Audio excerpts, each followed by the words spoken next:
Bom dia, Pai do Senhor. Quem vos fala aqui é a missionária Nadir Albano. Hoje é dia 13 de novembro de 2025, uma quinta-feira. Estamos começando mais um momento, João 3,30, que ele cresça, que eu diminua. Como de costume, vamos estar orando e logo em seguida vamos estar passando para a preciosa palavra do Senhor. Amém?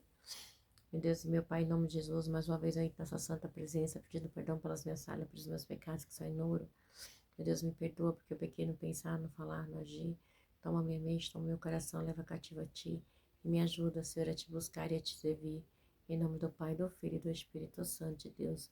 Visita aquele irmão, aquela irmã que vai estar do outro lado ouvindo a ministração dessa palavra. Que o Senhor possa estar alcançando, guardando, livrando, libertando, cortando o laço, quebrando o arco, fazendo toda a obra das trevas. É que eu te peço nessa hora, em nome do Pai, do Filho e do Espírito Santo de Deus. Amém, Jesus, amém? Então, preciosa palavra do Senhor hoje está em 2 Reis 25, tá? É o último capítulo, tá? Do livro de 2 Reis. Amanhã a gente já vai estar entrando para a primeira Crônicas, né? E vamos lá, né? Para mais um estudo do dia de hoje. 25. Então, no 9º ano do reinado de Zedequias, no 10º dia do 10º mês, Nabucodonosor, rei da Babilônia, marchou contra Jerusalém e com todo o seu exército. Ele acampou em frente da cidade e construiu rampas de ataque ao redor dela. Meu Deus, meu Pai, em nome de Jesus, essa é a sua santa e preciosa palavra no momento de João 3,30, que eu, a missionária Nadir Albano, desapareça e que Deus Pai, Deus Filho, a expressão de Deus apareça, porque o objetivo desse canal é simplesmente pregar a tua palavra pura e genuína como ela é, para que teu nome venha a ser exaltado, para que seu nome venha a ser glorificado, meu Deus, em nome do Pai, do Filho e do Espírito Santo de Deus, que eu, a missionária Nadir Albano, desapareça, que Deus Pai, Deus Filho, Deus, a expressão de Deus apareça, porque o objetivo desse canal é simplesmente pregar a palavra é o próprio Jesus, para que teu nome, meu Deus, para que seu nome, Jesus, para que seja proclamado, para que o Espírito Santo de Deus possa trabalhar nas almas através da tua palavra, só a tua palavra, porque eu creio que é só ela que liberta, porque a tua palavra diz que o Senhor é que liberta. Amém, Jesus, amém. Oi, filho. Ah, tá. Ó, o paninho tá aí do lado do sofá. Vamos lá. Então, no 9º ano do reinado de Zedequias, no 10º dia do mês, Nabucodonosor, rei da Babilônia, marchou contra Jerusalém com todo o seu exército. Ele acampou em frente da cidade e construiu rampas de ataque ao redor dela. A cidade foi mantida sob cerco até o 11º ano do reinado de Zedequias. No 9º dia do 4º mês, vamos lá. No 9º dia do 4º mês, a fome na cidade havia se tornado tão rigorosa que não havia nada para o povo comer. Então, o muro da cidade foi rompido e todos os soldados fugiram de noite pela porta entre os dois muros próximo ao jardim do rei. Embora os babilônios estivessem em torno da cidade, fugiram na direção de Arabá. Vamos lá de novo essa parte aqui. Embora os babilônios estivessem em torno da cidade, fugiram na direção de Arabá. Mas o exército babilônio perseguiu o rei e alcançou nas planícies de Jericó, e todos os seus soldados o abandonaram. E ele foi capturado e foi levado ao rei da Babilônia em Ribla, aonde pronunciaram a sentença contra ele. Então, a gente vê que está falando aqui de quem? Igreja de Zedequias, tá? Por quê? Porque havia... se a gente vai no livro de Jeremias, a gente vê que Jeremias fala para ele se entregar e tudo, né?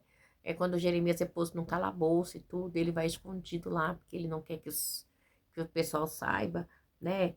Mesmo sabendo que quem colocou ele como rei foi Nabucodonosor, porque Nabucodonosor ele mandava e desmandava, porque Deus havia levantado Nabucodonosor como um opressor, né, ali para o reino tanto do sul, né, como tanto aqui para o reino do sul, que é Judá, Jerusalém, né, que representa aqui o reino do sul, tá? Porque Manassés fez coisas terríveis, então Deus permitiu toda essa situação. Manassés profanou o templo de Salomão, botou altares, gente, sacrificou para Baal, e assim a bagaceira foi grande, decanta lá Yashuri, decanta lá Yasai. Então aqui vem a queda de Jerusalém. E a gente vê que é muito interessante que ele diz assim no 4, então o muro da cidade foi rompido e todos os soldados fugiram de noite pela porta entre os muros próximos ao jardim, ou seja, né? ali o muro, né, ali de Jerusalém cai, tá? E a gente sabe, e ali em Jerusalém onde tem um templo de Salomão, ok?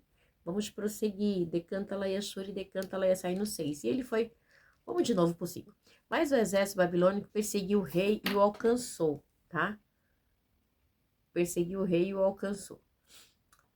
Nas planícies de Jericó, todos os seus soldados o abandonaram, né? Aí todo mundo abandonou quem? Zedequias, tá? E ele foi capturado e foi levado ao rei da Babilônia em Rispa e pronunciaram a sentença contra ele. Executaram os filhos de Zedequias na sua frente, furaram os seus olhos, prenderam com algemas de bronze e o levaram para a Babilônia. Então, igreja, foi algo terrível, tá? Que ele passou, por quê? Porque ele teria que obedecer. Porque quem levantava reis e tirava reis, né? Era Nabucodonosor, tá? Ele não obedeceu, porque quando Zedequias coloca ele, desculpa, quando Nabucodonosor coloca Zedequias como rei, Zedequias, né, o rei Zedequias, ele tinha 21 anos de idade quando começou a reinar, e reinou 11 anos em Jerusalém, tá? Então, ele levantou ele ali para reinar em Jerusalém. Por quê? Porque ele havia matado, né, Joaquim, rei de Judá, tá? Um pouquinho antes, ok? Então, assim, é algo assim bem... que ele levanta, ele tira, ele põe, mas tinha que obedecer, ok? Era uma teocracia, tipo assim, como eles não estavam obedecendo a Deus, que era o Deus teocrático, eles tinham que obedecer a teocracia de Nabucodonosor. Então, a algo foi... Não tinha muito para onde eles correrem, tá? Então, e quando Zedequias não obedeceu a Nabucodonosor, então ele perseguiu ele, matou seus filhos na frente dele, furou seus olhos, tá bom? E assim foi, e o prenderam, tá? Então, executaram os seus filhos, ou seja, mataram os seus filhos de Zedequias na sua frente e furaram os seus olhos. Ficou cego ainda. Jeremias havia avisado para ele, se você vai ver lá em Jeremias, tá? A gente não vai em Jeremias agora, não. Não sei, mais ou menos Jeremias 37, não.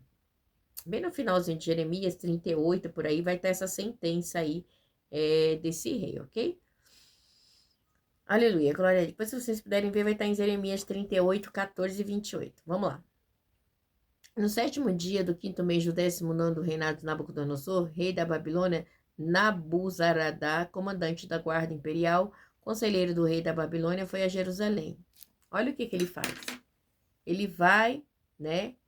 Ele vai, aqui ó, Nabuzaradã, né? Foi para Jerusalém e ele incendiou o templo do Senhor, o palácio real, todas as casas de Jerusalém e todos os edifícios importantes. Então ele vai ali e destrói, acaba ali com Jerusalém, ok? Mas Deus já havia predito isso e não foi algo que aconteceu de repente, tá? Então Deus já havia predito. Vamos lá. Então, quando ele incendia, né, o templo, né, diz assim, incendiou o templo do Senhor, palácio real, todas as casas de Jerusalém, todos os edifícios importantes. Diz 10. Todo o exército babilônico que acompanhava Nabuzaradã derrubou os muros de Jerusalém. Os muros de Jerusalém, ok? Então, eles vai, né? Nabuzaradã derrubou os muros de Jerusalém. Lembra, sabe de quem que eu lembrei agora? De Neemias. E ele levou para o exílio o povo que sobrou na cidade, os que passaram para o lado do rei da Babilônia, o restante da população. Mas o comandante deixou para trás alguns dos mais pobres dos países para trabalharem nas vinhas e nos campos, né? Aqueles que eram muito pobres, não foi, tá? A gente sabe que nessa leva, igreja, é a leva que vai Daniel, tá bom? Os demais povos ali, culto, estudado, ok? Os pobres ficam. E os babilônios destruíram as colunas de bronze, o suporte e o tanque de bronze que estavam no templo do Senhor, levaram o bronze para a Babilônia. Quando eles fazem, vamos dizer assim, esse arrastão, eles levam tudo, tá? Ó, destruir as colunas de bronze, o suporte, o tanque, levaram o templo e levaram o bronze para a Babilônia e também levaram as panelas, as pás, os cortadores de bacio, as vasilhas e todos os utensílios de bronze utilizados no serviço do templo. O comandante da guarda imperial levou os incensários e as bacias de aspersão, tudo que era feito de ouro puro e de prata. Então, tudo que pertencia ali à casa de Deus, que eles puderam levar da casa de Deus, né?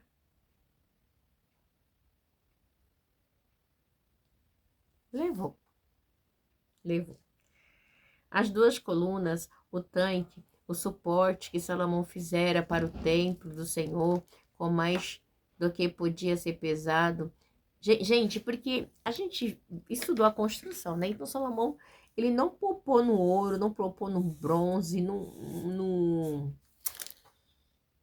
na prata, então era uma coisa assim extraordinária. O rei Hirão ajudou ele tremendamente com madeiras de cedro. Gente, era coisa linda demais, tá? Então, diz assim, cada coluna tinha 8 metros e 10 centímetros de altura. O carpintel de bronze no alto de cada coluna tinha 1 metro. Deus até levou um rapaz, esqueci o nome dele, porque que era artifício em bronze para trabalhar com isso, tá? Era decorado com uma fileira de romãs de bronze ao redor. Esqueci o nome dele agora, que ele fez isso. Deus separou eles para trabalhar só nesse trabalho. É coisa linda, igreja, coisa linda, coisa linda, coisa linda, ok? O comandante da guarda levou como prisioneiros como sacerdotes Zeraías, Sofanias e segundo sacerdote os 3 guardas da porta, dos que ainda estavam na cidade. E ele levou o oficial responsável pelos homens de combate e 5 conselheiros reais. Também levou o secretário principal, líder responsável pelo alistamento militar no país e 60 homens do povo. O comandante Nabuzaradan, olha lá, vamos lá. O comandante Nabuzaradan levou todo o rei da Babilônia em Ribla. E lá em Ribla, na terra de Ramate, o rei mandou executá-lo. Então ele mata, né, todos os reis ali. É um massacre, acaba matando tudo, não fica nada, ok? Assim Judá foi para o exílio, para longe da sua casa, né? Então esse exílio, né, é simplesmente, né, o que eles haviam, como eu posso dizer? O que eles haviam procurado, tá? O exílio foi algo que eles procuraram. Decanta lá Yashuri, decanta lá Yasai, tá? Então, quando eles rejeitaram ali Judá, Jerusalém, quando eles rejeitaram, quando Manassés fez todo estrago, toda bagaceira, o Senhor falou, não, vai pro exílio, de jeito nenhum, vai. E quando o pai dele, o rei Ezequias, mostrou tudo para os babilônios, né? E aí Jeremias pergunta, fala assim, o que você mostrou aí? Ai, mostrei tudo, pois é. Isaías, se eu não me engano, acho que é Isaías que pergunta. O que eles viram na tua casa, né? Ezequias diz, eu mostrei tudo, não ficou nada sem ver, né? E aí não houve nada, né? No seu palácio ou em seu reino que Ezequias não lhe mostrasse. Então Isaías, o profeta, né? Foi e ao rei Ezequiel ele perguntou o que esses homens lhe disseram, de onde vieram. Ezequias de uma terra da Babilônia. Então aqui é onde entra, né? O cativeiro babilônico. Então ele mostra tudo, tá? Então para Isaías, tá? Isaías o profeta vai falar com ele. E isso aqui tá no 20, no 20. E a gente tá vivendo isso agora, ok? Então, é algo assim é que Deus, né, simplesmente permite, né, que aconteça, né, para que se cumpra ali a sua palavra, ok? Capítulo 20, versículo 12 ao 20. Então, a sentença fica, não vai restar nada. E vamos procurar. 22. Nabucodonosor, rei da Babilônia, nomeou Gedalias, filho de Aicã, o neto de Safã, como governador do povo que havia sido deixado em Judá, né? Então, ficou ainda um povinho ali em Judá, tá? Ó, como governador do povo que havia deixado em Judá. Agora, prosseguindo, diz assim. E quando Ismael, filho de Natanias, Joás, filho de Careá, Cefarias, filho neto de Fatita, Tanumete, Dejanias, filho de um Marcatita, todos os líderes do exército souberam que o rei da Babilônia havia nomeado Gedalias como governador, eles e os seus soldados foram falar com Gedalias em Mispa, né? Então, quando eles souberam que a Babilônia havia nomeado Gedalias como governador, os seus soldados foram falar com Gedalias em Mispa. Então, a igreja é muito interessante, porque o Senhor falou, gente, eu tô falando a teocracia, né? O povo não tá me obedecendo. Então, vou eu levantar Nabucodonosor, né, para fazer o trabalho, porque Deus estava trabalhando, mas o povo não aceitava. O povo era rebelde, igreja. Pensa num povo rebelde. Eita, povo rebelde. Vamos lá. Gedalias fez um juramento a esses líderes e aos seus soldados, dizendo: não tenha medo dos oficiais babilônicos, estabeleçam-se nessa terra e sirvam o rei da Babilônia, e tudo lhes irá bem. Por quê? Porque Jeremias já tinha falado, olha, era só você seguir, é só você se entregar a eles, tá? Porque foi Deus que levantou. Então, assim, Deus levantou com propósito para oprimir o povo aqui.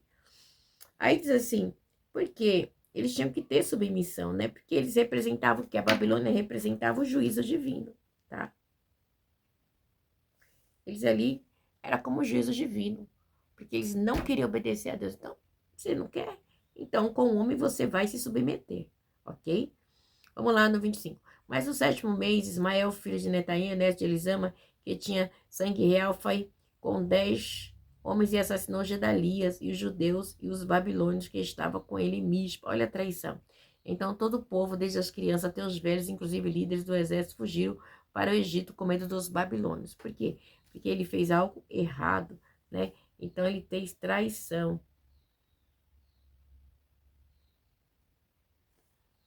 Joaquim é libertado da prisão. No 37º ano do exílio de Joaquim, rei de Judá, no ano em que Evil Merodach se tornou o rei da Babilônia, ele tirou Joaquim da prisão no 27º, 12º mês, né? Aí ele tira, né, Joaquim da prisão. Ele tratou com bondade e deu-lhe o lugar mais honrado entre os outros reis que estavam com ele na Babilônia. Então tinha essas honrarias, tá, igreja? Assim Joaquim deixou suas vestes de prisão pelo resto de sua vida e comeu à mesa do rei. Diariamente, enquanto viveu, Joaquim recebeu uma pensão do rei, né? Então, igreja, era uma situação aonde decanta lá Shuri, decanta lá Sai, tinha que ter essa obediência a Nabucodonosor. Por quê? Porque Nabucodonosor representava o juízo de Deus, tá? Porque se eles não obedeceram a Deus, que era um rei teocrático, eles tinham que obedecer Nabucodonosor, porque Nabucodonosor ele vinha com tudo, tá? E ele veio para destruir. E a gente vê, igreja, que assim, nesse tempo, né, a luta ela era mesmo assim carnal, tá? Peraí, você não obedeceu? Você vai ver, ó, vou matar seus filhos, Ezequias, na sua frente, tá? Rei Ezequias. E além de tudo, eu vou furar os seus olhos, tá? E você vai ver. Então a gente via que tinha todo esse peso, tá? Toda essa guerra aí, ok? E aí os seus filhos são executados na frente do rei Zedequias, tá? Por quê? Por causa da desobediência dele. Mas Deus, ele vai trabalhando, né? Deus, ele só quer que o povo obedeça, mas o povo não quer obedecer, não, igreja. E é difícil. Difícil, foi difícil isso. Mas Deus está trabalhando, amém? Deus abençoe você. Tenha aí uma sexta-feira abençoada. Espero que este livro tenha sido uma bênção na sua vida, como foi no meu. E amanhã a gente vai estar entrando em crônica. Ai, que horror. Misericórdia. Deus abençoe. Fique na paz. Tenha um bom dia. Fique na paz.